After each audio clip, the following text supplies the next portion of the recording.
Hello everyone, কী অবস্থা সবার? অনেক আপুরাই রেসিপি চেয়েছিলেন বাঁধাকপির পাকোড়া কীভাবে বানিয়েছি। সো আজকে ইজিয়েস্ট রেসিপি নিয়ে চলে আসলাম। প্রথমত আমি বাঁধাকপিগুলাকে বয়েল করে নিই। দেন এখানের মধ্যে আমি প্রায় 1 টেবিল চামচের মতো আমি চালের গুঁড়া অ্যাড করি ফর ক্রিস্পিনেস। আপনারা চাইলে কর্নফ্লাওয়ার ইউজ করতে পারেন।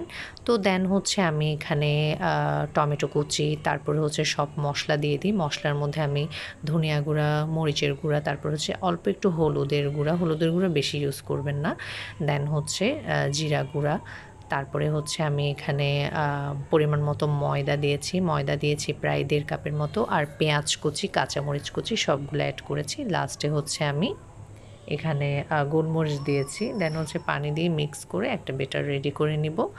দেন এই তো দেখতে পাচ্ছেন আমি একটা কড়াইয়ের মধ্যে তেল গরম করে নিই। দেন আমি একে একে করে সব পাকোড়া দিয়ে দিচ্ছি। ব্রাউন কালার হয়ে আসা অবধি আমি এটাকে নাড়িয়ে চাড়িয়ে দেব। তারপর আমি এটাকে তুলে নিব।